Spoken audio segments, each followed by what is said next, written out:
Connection. I'm Mira Rubin here with you on Enlightened World Network, and today's topic is propagating peace.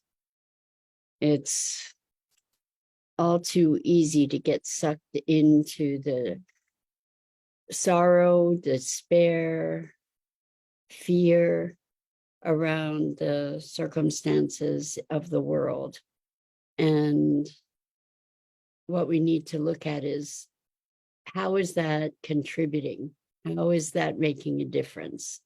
And we're going to explore what it looks like to be creating space for peace to occur, for a massive transformation on the planet, and how we can be feeding that rather than the perpetration or the perpetuation of the horrors that we're present to in these moments. So it should be a very interesting and hopefully inspiring conversation. And good morning, Rosalind. Welcome. It's great to have you here with us. It's great to be here with all the rest of you who are joining us. And before we get started, let's take a minute or two to get present. So let's take a deep breath in through your nose and hold it. And imagine clean, crisp oxygen flooding your lungs, flowing into your bloodstream, nourishing all your cells, all your organs, bringing vital life energy to your body and being. And as you exhale any tension, stress, negativity, fatigue. And now let's take another deep breath in through your nose and hold it. This time, imagine brilliant, bright light lighting you up from the inside out, illuminating, electrifying, and energizing all your cells, all your molecules, all your electrons, creating a brilliant beam of light and energy from your heart out into the world. And as you exhale any remaining tension, stress, negativity, fatigue. And now let's press our palms together. Vigorously rub your hands together to feel the friction, the temperature, the pressure, the motion, the tickling and tingling when you stop. And allow all those sensations to bring you present, right here, right now, into this remarkable physical form that enables you to experience life. Welcome. So we're present to all kinds of war and the horrors that attend them. If we've been watching the news, and this has been ongoing with Ukraine and now with Israel, and also with Armenia, which is something I had no idea about, and is not making the news in the way that the Israeli conflicts are. And I think it's easy, particularly as we see these things, these horrors on the news, in the media, to fall into deep despair and fear and rage and resignation and the whole spectrum of emotions. It's easy to succumb to that. And particularly those of us who are committed to bringing light to the world, to growth and transformation and creating a better world, are sensitized to the happenings in the world. And it's very easy to fall into despair.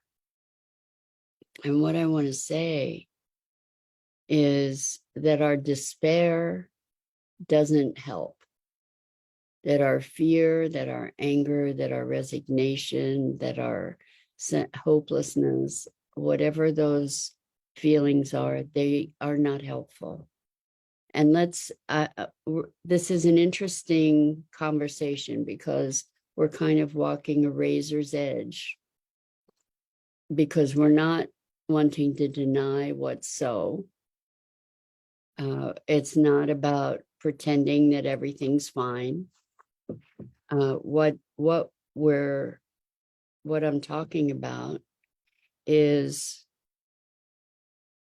using our energy toward those things that we revere or that we desire, like peace. So rather than focusing on the lower frequency energy of despair and hopelessness, certainly it's going to come in waves. Grief comes in waves. Emotion comes in waves. However, we also have the ability to deliberately concentrate our energies and attentions toward propagating light, to propagating peace, to presencing love, to presencing connection, to be expanding that energy rather than feeding this energy of separation and conflict. And it may seem counterintuitive to be, maybe not even counterintuitive, maybe that's not the right word. It may seem Pollyanna to not be immersing ourselves in the devastation that exists. And the thing that we get to know is that the polarity of light and dark has always existed, at least in human history, where there have always been atrocities and there have always been people serving to make transformations. There's always been good. It seems to me, and I don't know that this is true, you get to check in with yourselves around it. In fact, I don't know that anything I say is true.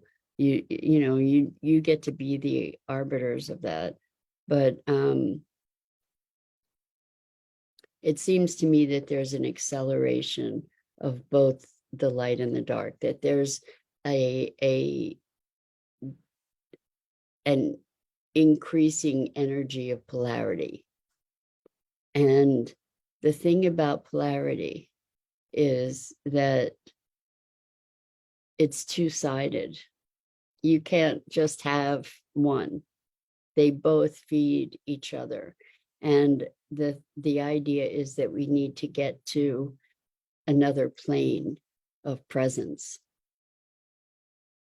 that unifies those oppositional forces. And there is no right side to choose, because any choice is going to perpetuate the polarity. So what we get to do is to come to a unifying place.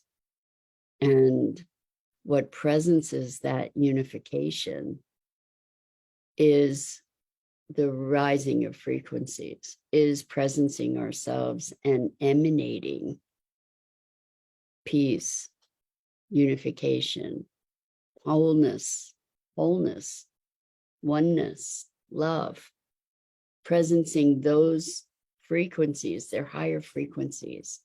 And as we presence them, they emanate.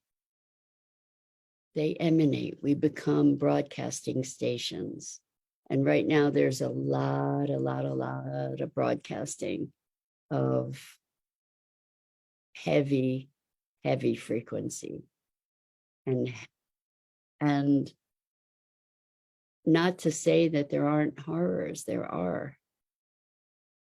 And what we get to do is to, rather than feeding that horror energy, let's feed a higher energy. If rather than feeling hopeless and helpless, finding a place within ourselves of peace and presence, and then emanating that, sharing that, sending it to places of conflict in the world, is something that we can actually do that is positive. It's a doing of being. It's a shift of being. And that's what is called for on this planet, because even if we're able to stop the war, or even if a war is won, it's not won. It's not, there's not, look at the cost. It's, if we look at the whole concept of war and conflict, it permeates our whole culture on so many levels. It was very interesting. A while ago, I had a conversation with a group where we were looking to address ways in which to, or ways of being in which to transcend the patriarchy, because the patriarchal system that we exist in at this time is a system of conflict, of separation, of competition, of what's mine is mine and what's yours is mine, kind of type acquisitional mentality. And it was very interesting in this conversation about cultivating awareness. One of the people said, well, that's a hill I would die on. And I said, well, that is an important thing to look at, that phrasing, because it's just an indicator of how deeply entrenched the model of battle is in our culture. Like, we take war for granted. Like, of course, we're going to bomb them to oblivion and that's going to solve the problem.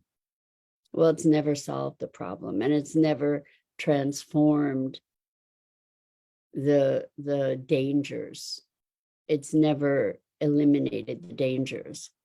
What it tends to do is accelerate the need for defense, for it accelerates a climate of fear. And then we spend untold amounts of money on defense, right? And on weapons. And we squander people's lives fighting for freedom. And this is a model that we have just embedded in our culture. We're going to fight for our rights. We're going to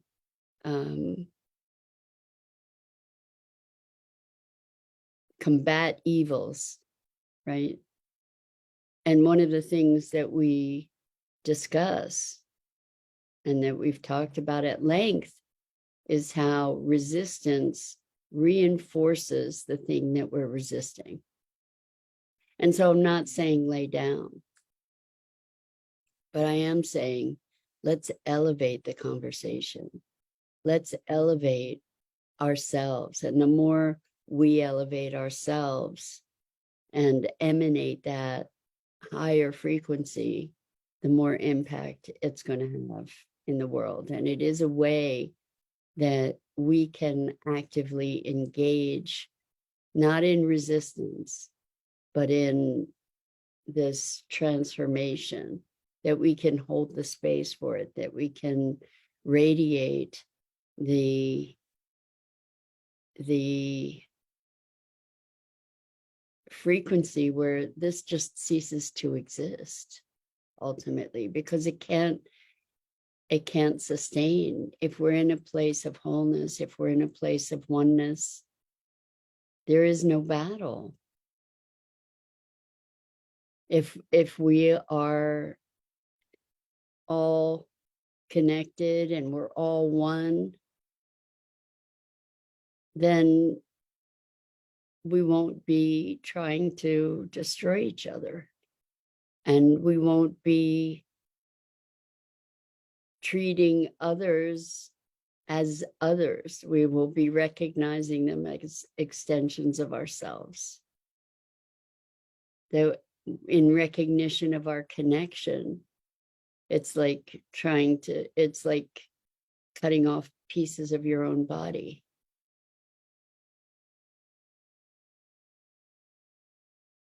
When we look at business, our model for business in this country is also based in battle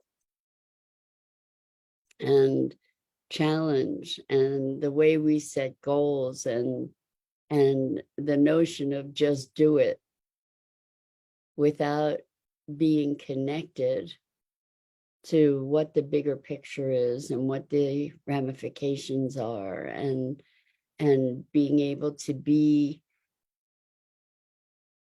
part of a system of wholeness rather than a system of domination and control,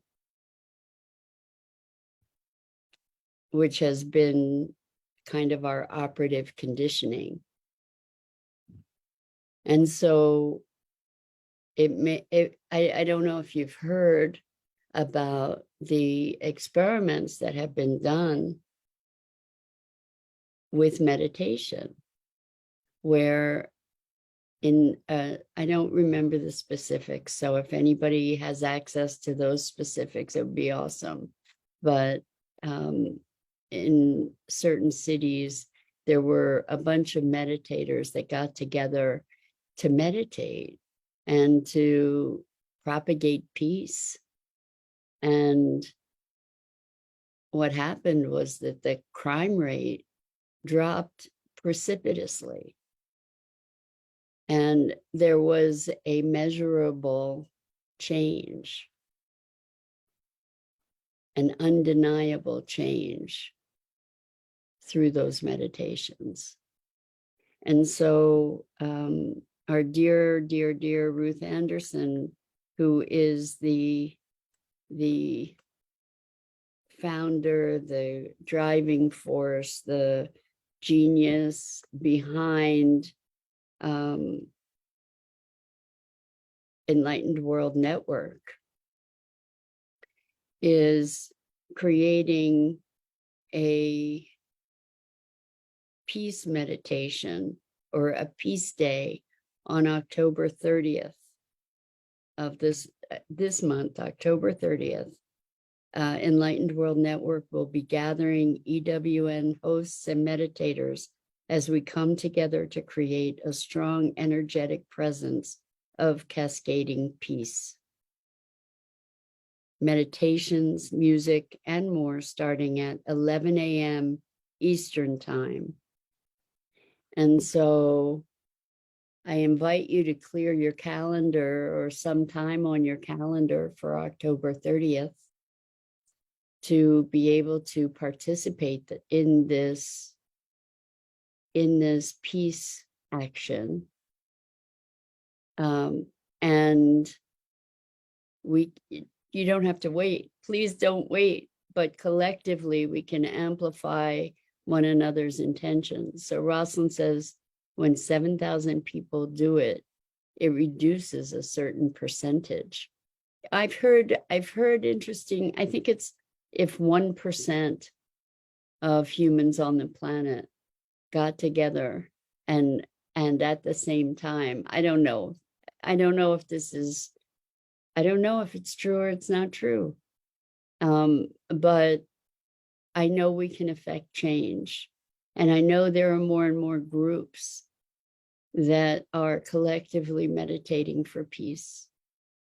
And so the difference, the thing I want to talk about regarding prayer, because meditation in its way is prayer, right? And I was speaking with a friend who is a Christian Science practitioner, and they said that within the Christian Science tradition, prayer is an opening for God. And so often in our orientation, we pray out of desperation. Oh, please make it go away. Please, please, please, change the situation. It's pleading rather than praying. And where apparently in Christian Science, there's an acknowledgement of all the bounty and all the gifts, and kind of presencing the desired state in a state of gratitude and appreciation. And that's what we get to do. We get to presence peace. It will make a difference. At the very least, it'll make a difference for you, and you will make a difference with the people that you encounter, at the very least. And at the most, we get to affect planetary change, planetary transformation, beyond change, but like transformation to another dimension of being and awareness. So good morning, Dido. So glad to have you here with us. And so Dido says, yes, it's all day, Monday, October 30th, here on Facebook and on YouTube. So today is October 18th. We've got plenty of time to be reaching out and enrolling others in joining us. And I know that this is one way, maybe the best way, that we can actually make a difference. And when you find yourself falling into the despair and overwhelm of the things, the horrors that we're seeing on the news, allow yourself to come to this place of higher frequency, because it doesn't serve the world for you to dim your light. It doesn't serve the world for you to be consumed by darkness. All it does is it extinguishes a light that could have brightened the shadows. So be conscious, be deliberate in your energies, in focusing your energy and focusing your attention toward creating the peace in the world, the wholeness that we desire. Let's put our attention on creating that. We have the capability to do that in a miraculous way. And it takes deliberately turning your head away from the consuming horror into the creation of light and wholeness and connection and peace. And it's something that we truly can do to make a difference. So the solution doesn't lie on the material plane of who's going to win and who's going to lose. I mean, maybe temporarily, but everybody loses in war. Everybody. There are loss of life, loss of faith, loss of trust in our capacity to live. You know, it undermines people for generations and generations. We're just programmed with this idea that we fight for what we need or want. We're programmed that that's the way that life is, that we live in scarcity, that we live in opposition, that there's not enough for all of us. And that somehow we're actually different from one another to such a degree that some of us don't deserve to be here. It's craziness. We're part of a collective craziness. And we need to find our way out of that. And the way to do that is to move to a different plane. So that's it for today. Let's propagate peace. I'm Mira Rubin. This is the Core Connection. And I go live here each weekday morning at 9 a.m. Eastern on the Enlightened World Network Facebook page and YouTube channel. And I invite you to check out the other awesome programming on Enlightened World Network and Enlightened World Living. And I'm so grateful for these times to share together and to grow together and to remember ourselves together. And until next time, so much love to you.